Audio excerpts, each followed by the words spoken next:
Olá, seja bem-vindo ao nosso canal oficial do YouTube. Eu sou o pastor Márcio Rocha, pastor da Comunidade Evangélica da Zona Norte, e temos o prazer e a alegria de receber você. Eu espero que a palavra que você vai ouvir agora venha de impacto ao seu coração, trazendo paz, alegria e muito mais do que isso, conhecimento da Bíblia Sagrada, a palavra de Deus. Deus te abençoe, divirta-se.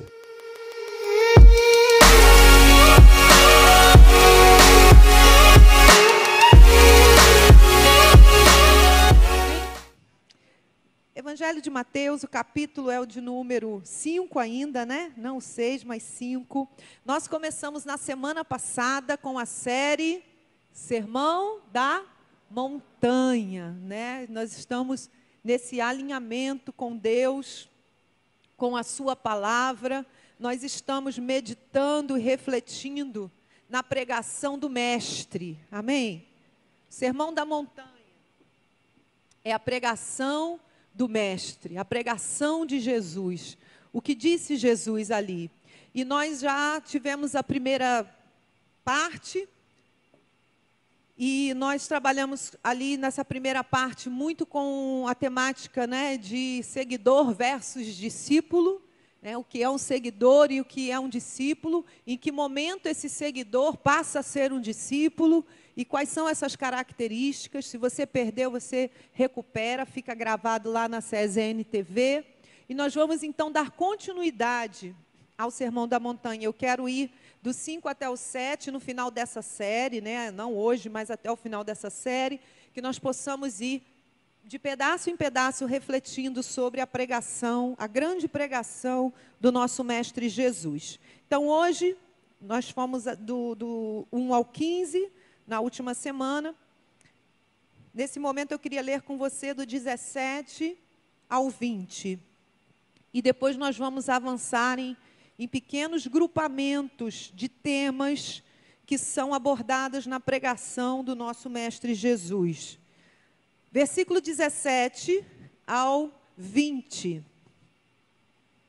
Não penseis que vim revogar a lei ou os profetas. Não vim para revogar, vim para cumprir. Porque em verdade vos digo, até que o céu e a terra passem, nem um i ou um tio jamais passará da lei, até que tudo se cumpra. Aquele, pois, que violar um destes mandamentos, posto que dos menores, e assim ensinar aos homens, será considerado mínimo no reino dos céus. Aquele, porém, que os observar e ensinar, esse será considerado grande no reino dos céus. Porque vos digo, se a vossa justiça não exceder em muito a dos escribas e fariseus, jamais entrareis no reino dos céus. Feche seus olhos, Senhor. Nesse momento, mais uma vez, estamos diante de Ti, clamando, glorificando, exaltando o Teu nome, Te entregando esse momento tão precioso de estudo da Tua palavra, porque amamos a Tua palavra, porque ela nos ensina, porque o Senhor é aquele que nos inspira, Pai, todos os dias. Senhor, Tu és a nossa fonte, Pai. Tenha liberdade neste lugar, em o nome de Jesus. Amém. Amém. Diga comigo, de seguidor a discípulo. Então o Senhor começa ali no capítulo 5, no início, a separar, a tirar da multidão aqueles que são os seus discípulos e que sobem e que vão ao monte para ouvir e aprender de Jesus. E ali Jesus começa a discipulá-los. Quantos estão abertos no ano do alinhamento para serem discipulados? Amém, queridos?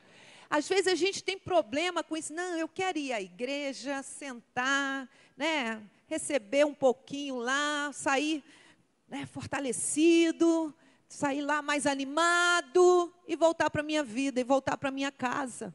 Mas não é isso que o Senhor tem para nós. Nós aprendemos semana passada que esse é o nível da multidão, esse é o nível do seguidor. O Senhor tem nos feito avançar, amém, queridos? E se há uma palavra para nós nesse ano de alinhamento, é que nós estamos saindo de seguidores, estamos nos tornando discípulos de Jesus, amém? Nós estamos aceitando subir, aceitando o convite de Jesus, quando Ele sobe ao monte e se assenta, e nós estamos indo até Ele, para ouvir, para crescer, para avançar, porque existem coisas na nossa vida que só vão romper, que só vão acontecer quando nós permitirmos esse nível de profundidade, esse nível de discipulado, esse nível de decisão de eu quero crescer, eu quero avançar, né? Essa coisa de eu sou assim, pronto. Eu sou assim, pronto. Não, irmão, isso não é para mim, para a sua vida. Nós temos a Cristo, amém? E enquanto Ele quiser, enquanto o olheiro quiser trabalhar no vaso, Ele tem liberdade, amém, queridos? Às vezes a gente acha que é vaso pronto, que o vaso está de bom tamanho, mas se o olheiro acha que não, deixa ele quebrar, deixa ele refazer, ele é o olheiro, e nós precisamos estar maleáveis, com o coração ensinável, falamos sobre isso também semana passada, nas mãos desse olheiro poderoso, que é o nosso Deus. Então, Jesus, depois de redefinir para os discípulos o conceito de felicidade, como falamos semana passada, né, de dar a eles um propósito, vós sois o sal da terra, a luz do mundo, Jesus começa um discipulado. Jesus falou, bom, agora vocês já entenderam o seu propósito, vocês já entenderam a sua identidade, quem vocês são, vocês já entenderam o chamado que está sobre a vida de vocês. Vocês já não olham segundo o que esse mundo diz que é felicidade, mas segundo aquilo que é real e verdadeiro, aquilo que é eterno. Então agora vocês estão prontos para ouvir certas coisas. E é assim na nossa vida, né? E o Senhor começa a ir mais profundo num discipulado, então, com esses discípulos e, consequentemente, conosco, discípulos de Jesus e com a sua igreja. E Ele começa falando sobre a questão da lei. Porque naquela época, né, o máximo da religiosidade era ser um cumpridor da lei. Que lei, pastor? A lei de Moisés. Lembra lá os 10 mandamentos?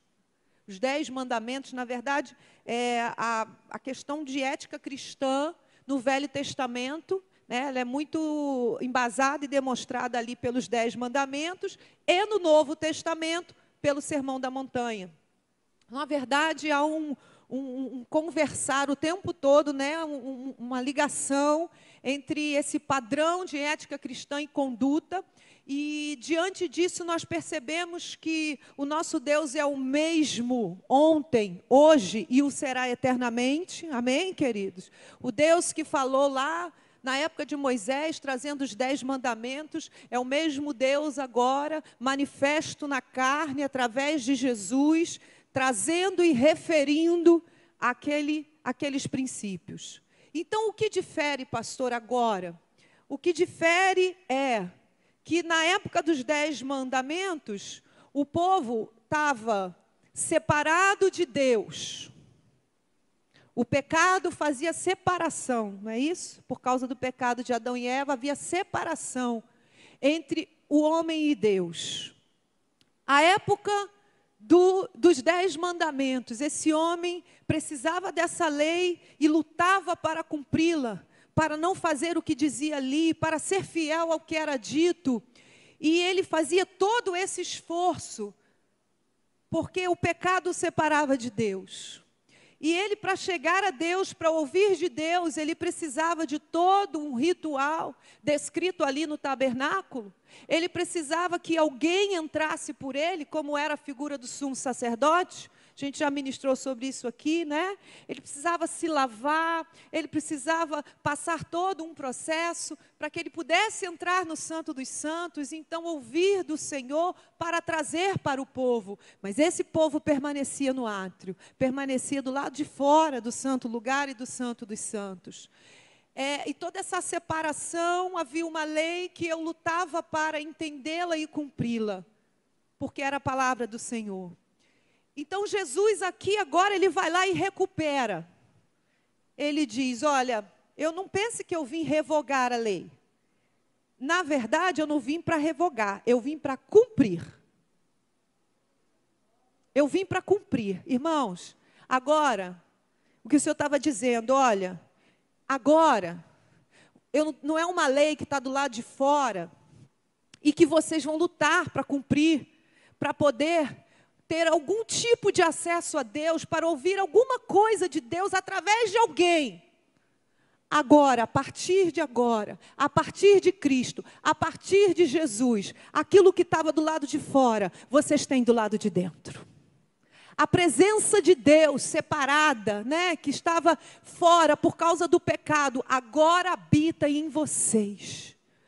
Jesus estava dizendo, já apontando para a cruz, sabendo da sua missão aqui na terra, sabendo quem Ele era, Ele estava dizendo, olha, vocês não estão entendendo o mistério, né? O mistério que estava oculto e que foi revelado. Que toda essa separação terá um fim.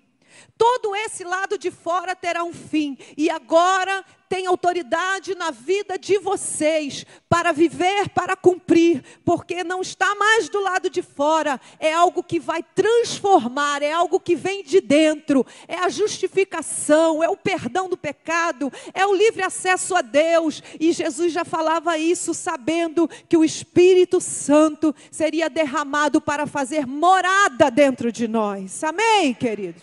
Glória a Deus. Você pode dar um aplauso ao Senhor? É o cumprimento da promessa. É o cumprimento daquilo que a palavra vinha anunciando. A obra redentora de Cristo.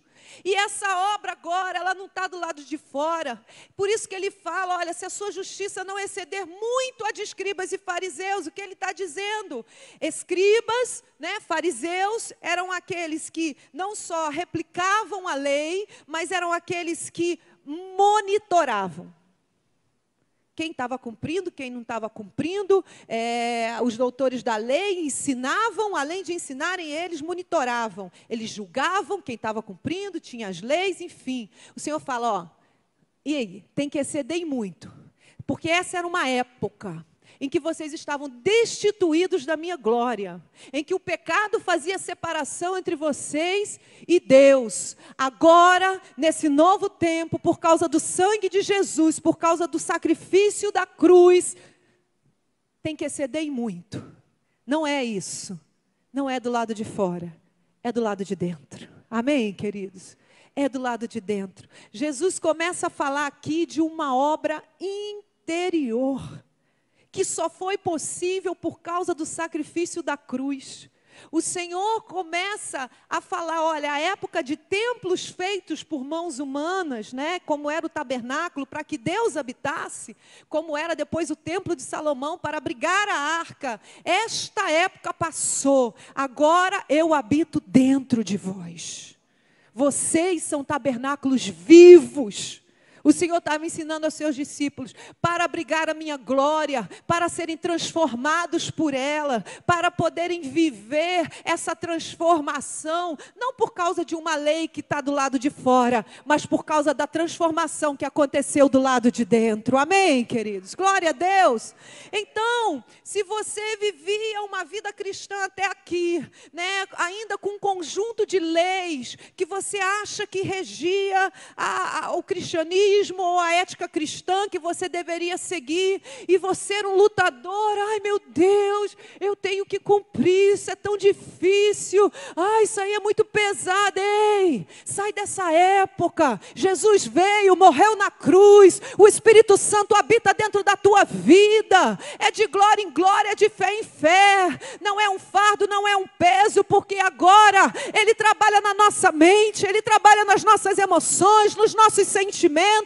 Aquele que roubava não rouba mais, aquele que mentia não mente mais, e não é por medo do inferno, não é porque a lei disse que era para ser, mas é por causa da obra transformadora de Cristo na nossa vida. Amém, queridos? Amém? Você está entendendo? Amém?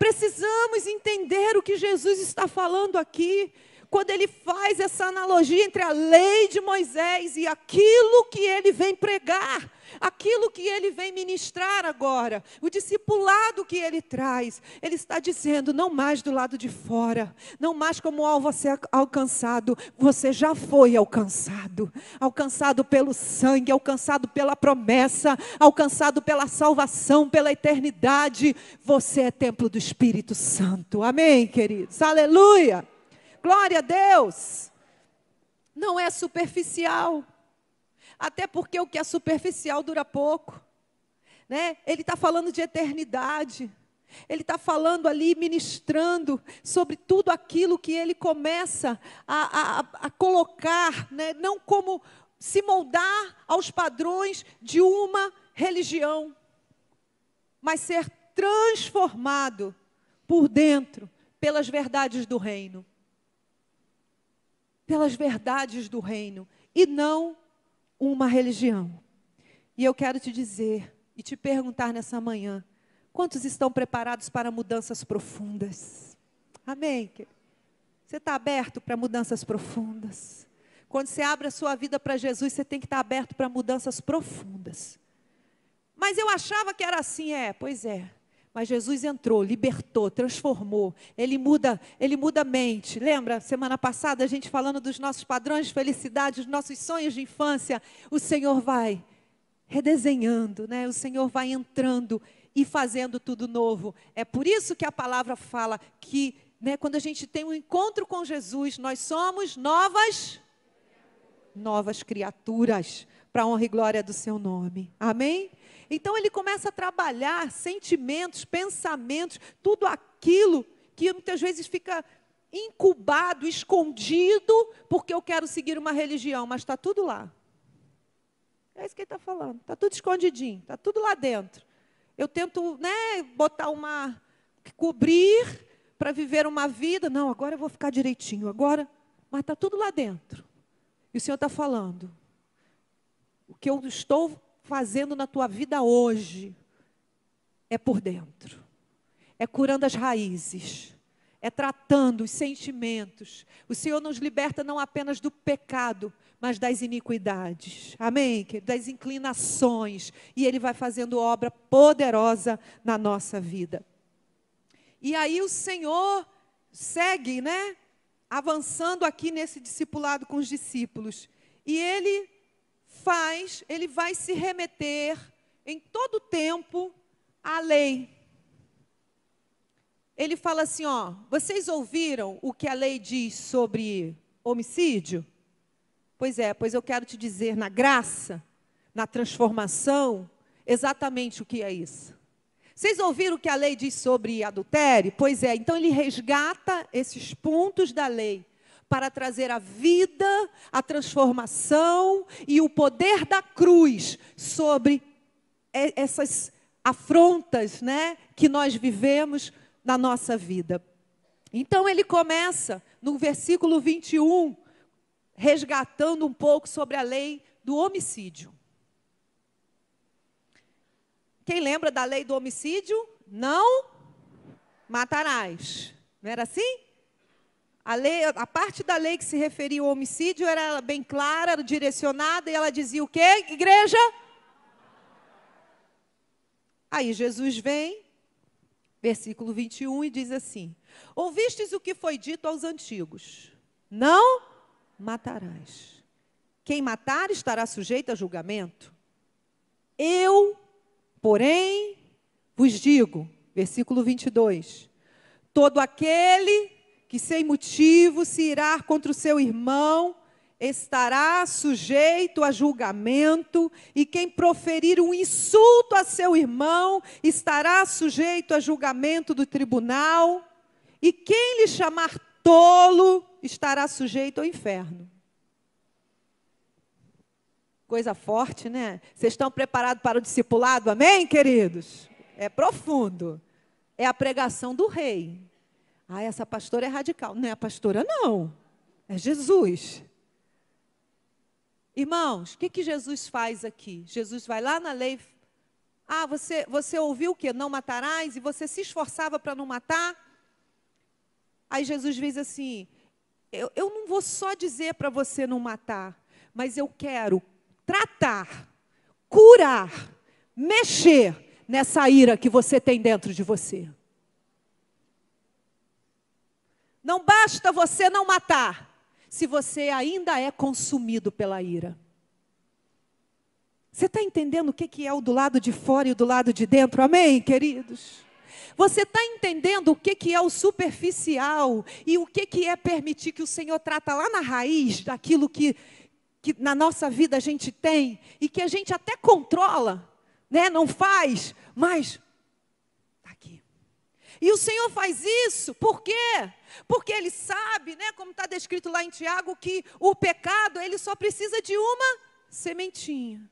Só planta uma sementinha, porque diz ali que ele vai crescendo, até dar a luz. Está escrito lá. É uma coisinha, até dar a luz. E essa coisinha que é plantada pelo inimigo, ela vai sendo gestacionado, alimentado por nós. Alimentado por nós. Não é mais o inimigo, não. Somos nós. E é por isso que Jesus falou, eu não vou dizer para você só não matar. Eu quero tratar a ira que tem dentro de você. Eu quero curar essa raiz de ira.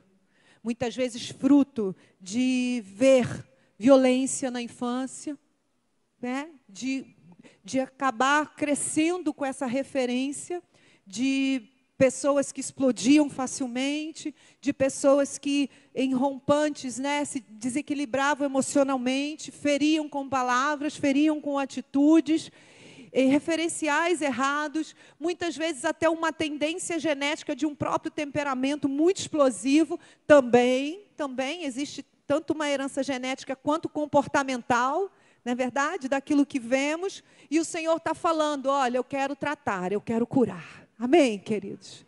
Eu não quero só, não matarás, não, eu quero tratar, eu quero curar, eu quero ir no profundo, eu quero tratar a raiz, eu quero tratar a ira. Eu não quero que cresça dentro de você. E o inimigo, sabendo disso, você sabe o que ele faz? Ele vai mexer com a gente, plantando só a sementinha, porque ele fala assim, eu não preciso fazer mais nada, eu preciso só plantar a sementinha, o resto eles fazem. Eles que vão gerar isso aí vai... Não preciso me preocupar. O pastor estava até contando uma história ontem. Não sei se ele vai usar na palavra dele de noite. Posso usar? A gente pega um ouro do outro assim e vai roubando, né? Roubando não, compartilhando. Que roubava não rouba mais. Ele estava contando uma história, acho que Pedro estava junto, né? A gente estava conversando, duas famílias que moravam perto. Aí o diabo foi lá e soltou o cavalo de uma família. Abriu a porteira e soltou o cavalo. O cavalo foi na outra fazenda do lado e pisoteou a plantação inteira. Quando o povo de lá viu que o cavalo tinha pisoteado a plantação inteira, mataram o cavalo.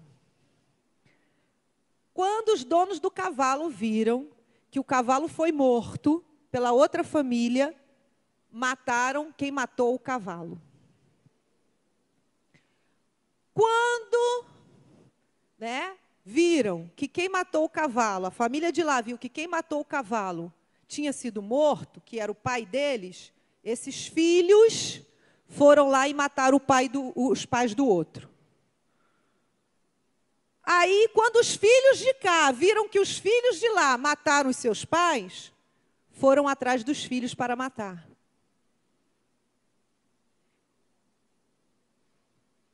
Resumo, alguém se levantou no meio dessa história e falou, parem com isso, isso não vai acabar. Vocês não estão vendo que foi o diabo que fez isso?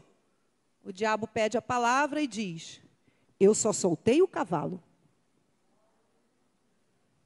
O resto não fui eu, não. Forte, né, gente?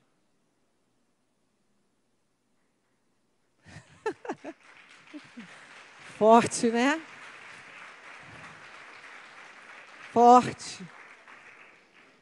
E às vezes é assim, a gente quer botar a culpa no diabo de tudo, né, gente? Foi o diabo. Ah, não, foi o diabo, foi o inimigo. Não, foi o diabo. Com certeza tem o dedinho dele ali, certo? Ele é o pai da mentira, ele veio para matar, roubar e destruir, não é verdade? Nós já sabemos disso. Mas ele só vai plantar uma semente de discórdia, uma semente de tentação, né? Uma semente de, enfim, de desespero. Ele vai plantar uma semente. O que vem depois é conosco. Então Jesus fala: eu vim tratar o profundo. Eu vim curar aquilo que alimenta e faz crescer as sementes do inimigo, que dá comida ao que não deve mais ser alimentado, ao que não deve, aquilo que já deveria ter morrido na nossa vida. E é isso que o Senhor vem tratar. A ira tem sido algo terrível para muitas famílias. Casamentos têm acabado por causa disso. Filhos feridos, muito feridos, que já crescem adoecidos nas suas emoções, por causa da ira dentro de um lar. É o que provoca a violência, porque a ira cega, não é verdade, gente? Tem gente que na hora da raiva faz cada coisa que depois pensa: meu Deus, como que eu fiz isso? Se ela assistir um vídeo, porque hoje em dia gravam tudo, né? A gente não sabe, mas estão gravando. Se ela assistir um vídeo do que ela fez, ela se sente como, gente? Envergonhado. Meu Deus, como que eu pude fazer isso? Quem é aquela pessoa que está no vídeo? Não é possível que sou eu.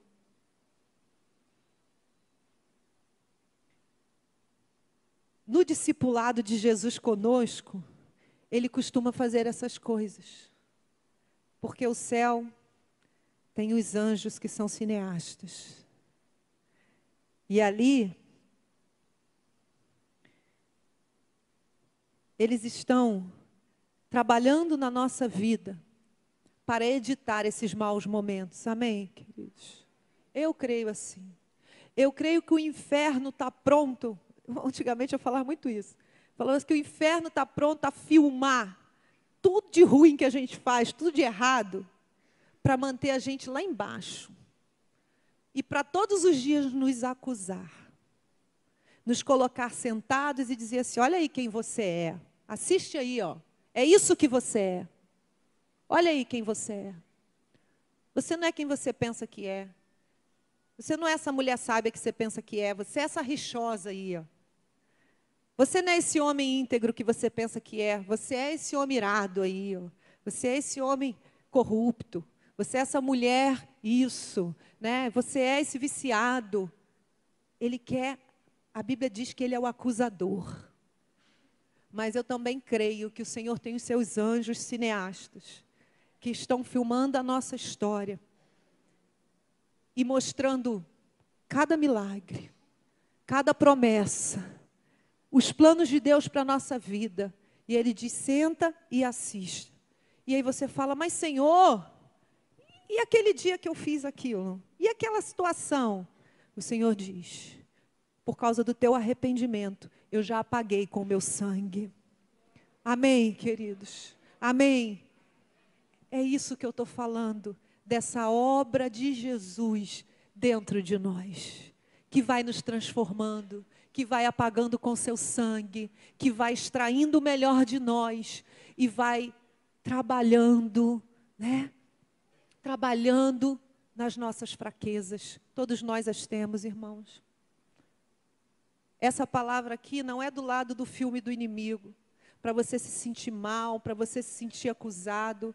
Essa palavra é para te dizer: Jesus levou tudo isso na cruz, pelo sangue do Cordeiro, Ele reedita a tua vida. Se você teve uma história de ira até aqui, o Senhor é aquele que faz do irado o manso, da irada a mulher mansa e sábia. O Senhor faz isso, o sangue de Jesus faz isso, a cruz faz isso. Não porque eu vou, ai meu Deus, eu vou sofrer para ser manso agora, não. A obra do Espírito Santo dentro de nós. A obra do Senhor, sabe, não está fora, está dentro. Coloca a mão no seu coração e diz assim: a arca está aqui dentro. A presença de Deus está aqui dentro. Amém? Essa presença de Deus dentro de nós. Eu quero falar só de mais um tópico, mas eu queria que os músicos já viessem. Nós vamos em doses homeopáticas, amém, irmãos? É muita informação boa, né? Então, nós ficamos com a revogação, com a referência, perdão, não a revogação, mas a referência à lei da morte, né? O não matarás, a lei do homicídio, onde Jesus quer, não apenas que eu não mate, mas Ele quer tratar toda a raiz de ódio, de ira, amém? Toda impaciência. Ah, irmãos, eu tenho orado por paciência. Você está junto comigo nessa oração? Senhor, me dá paciência. E eu estou me policiando e pedindo uma transformação mesmo, sabe por quê?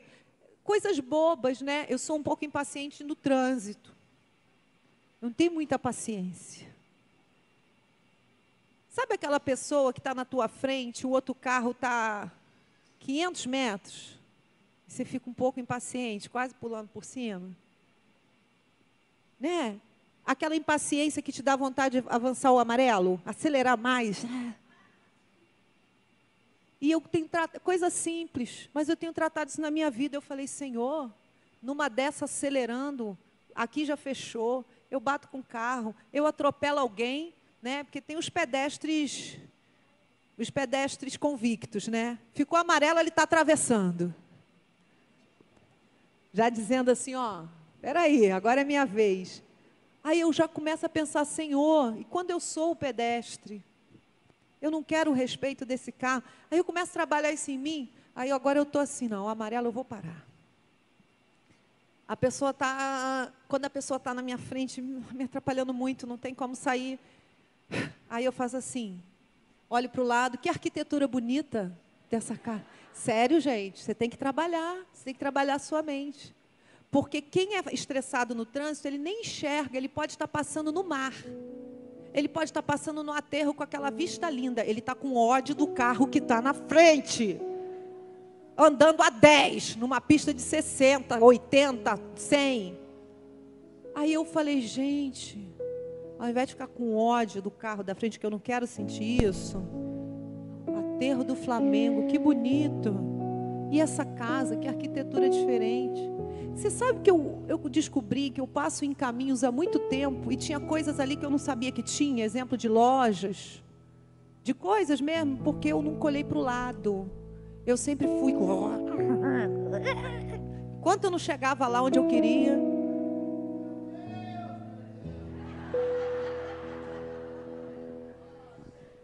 Ele está falando isso porque ele é aquele que anda a 500 metros do outro carro. E um dos meus sofrimentos era estar do lado dele. E ver o de trás, querendo, o de trás, devia ser parecido comigo, querendo passar por cima dele.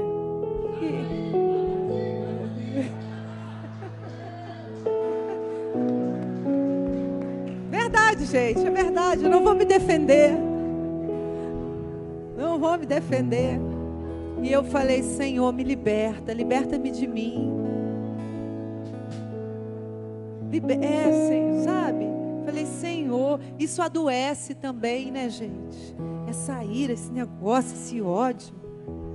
Tem gente que tudo fala assim, eu tenho ódio.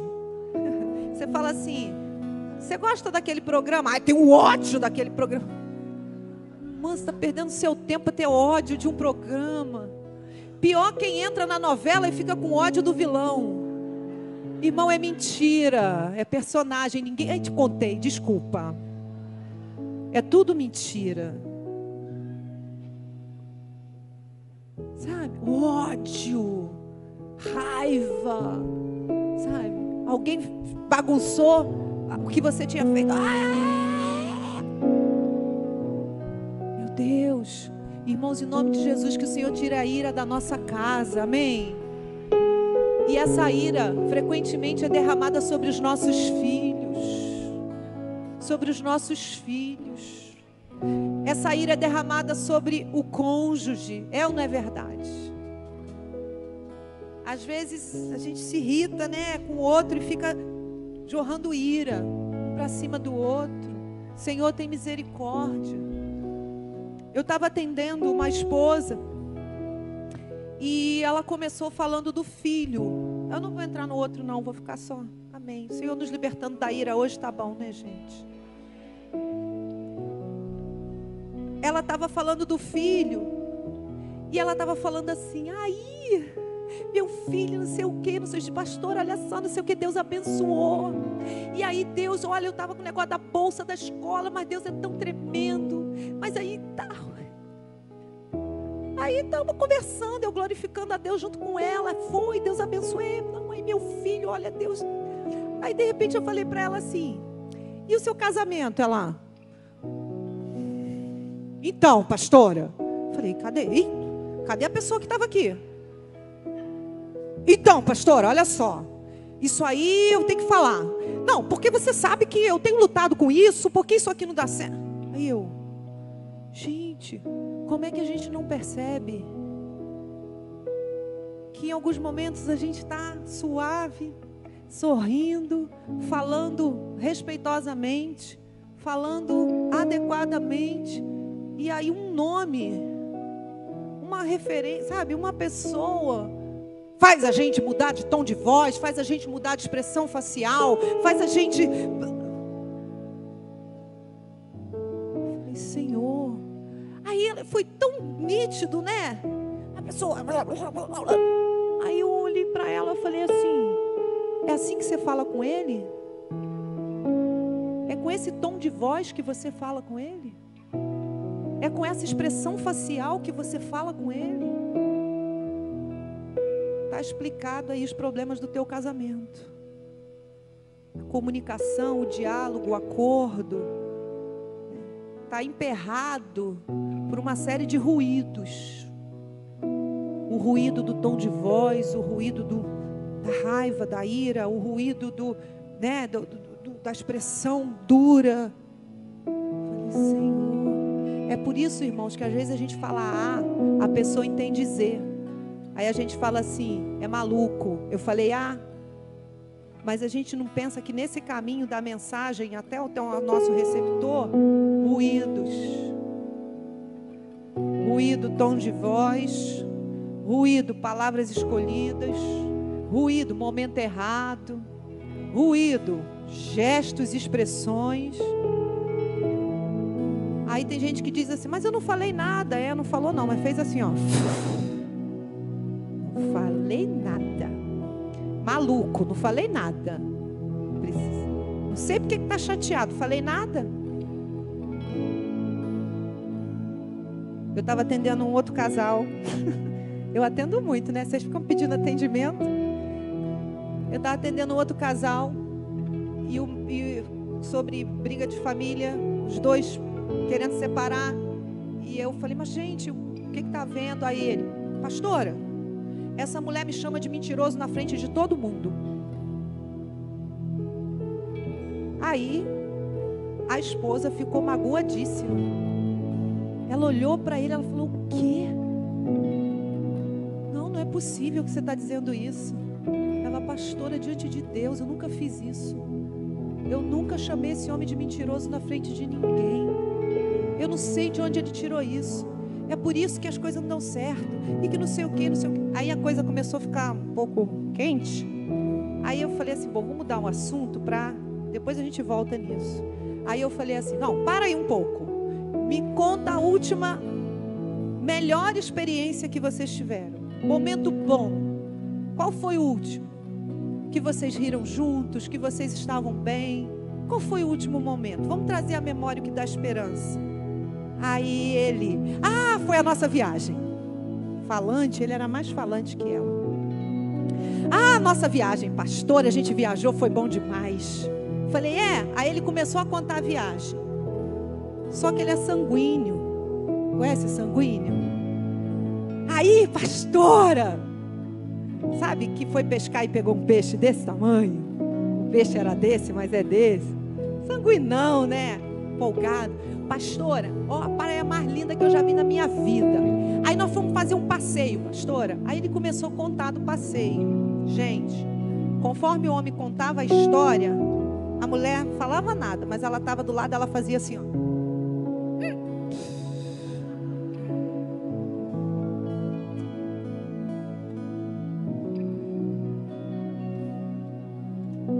Foi nada disso. Foi assim não. Aonde foi isso? Eu estava? O que eu entendi ali? De onde ele tirava a mensagem de que ela chamava ele de mentiroso.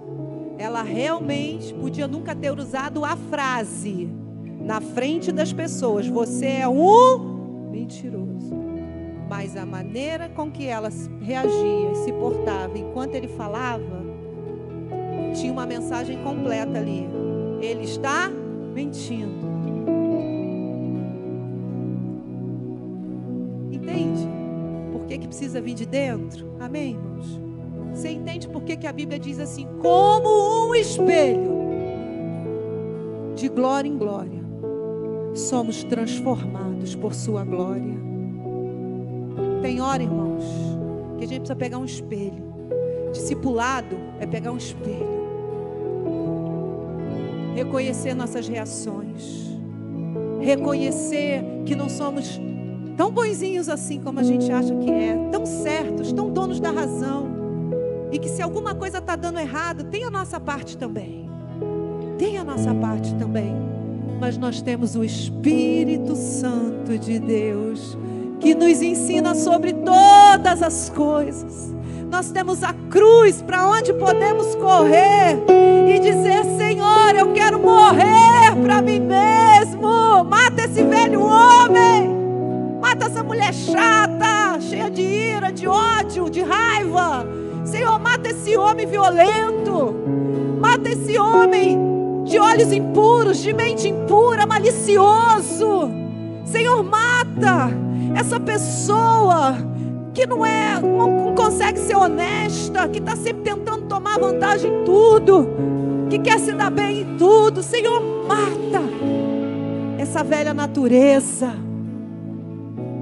faz nascer um novo homem segundo o teu Espírito, um homem e uma mulher segundo o coração de Deus. Amém, queridos? Aleluia. Louvado seja o nome do Senhor. Você pode dar um aplauso ao Senhor?